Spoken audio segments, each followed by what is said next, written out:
Des dossiers bancals, des faits non établis ou encore des accusations rafistolées, c'est ce qu'ont essayé de plaider les avocats de la défense hier.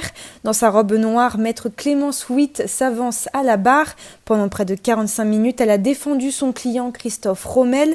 Ce dernier est accusé d'avoir participé à l'achat de gilets tactiques, de couteaux, de gaz lacrymo et d'un taser en compagnie d'un autre accusé et d'avoir stocké ce matériel chez lui.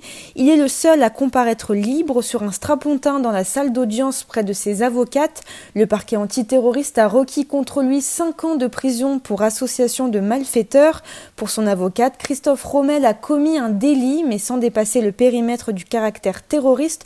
Mon client ne connaît pas les terroristes, ne les a jamais vus et jamais parlé, plaide-t-elle. Elle revient alors sur sa vie faite d'errance, sur son arrestation quelques jours après les attentats et son incarcération provisoire qu'il a très mal vécue. Sorti en 2018, Christophe Rommel s'est alors réinséré dans la société en signant un CDI dans un entrepôt.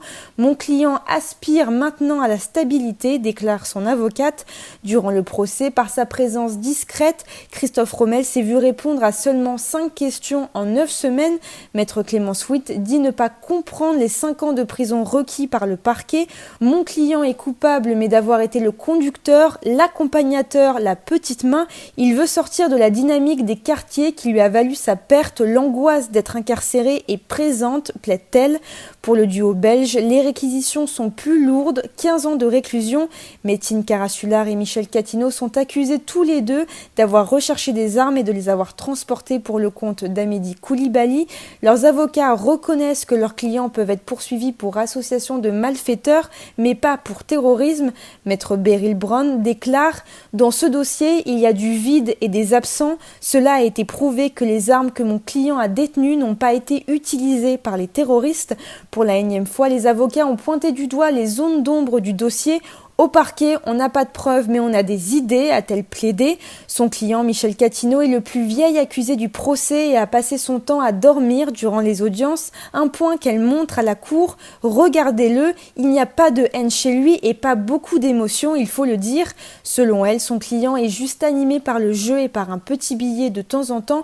Pour défendre son client, maître Beryl Brown reprendra à plusieurs reprises des extraits des chroniques du journaliste de Charlie Hebdo qui couvre le procès, agaçant le banc des parties civiles. Pour l'autre accusé belge, maître Bouchat et maître Chevet se sont penchés sur plusieurs points du dossier. Leur client s'est dénoncé quelques jours après les attentats à la police belge, après avoir découvert qu'Amédi Koulibaly était l'auteur de l'attaque contre l'hypercacher et l'ADN de l'accusé n'a pas été retrouvé sur les armes. Les plaidoiries de la défense continuent aujourd'hui avec celle du duo ardennais.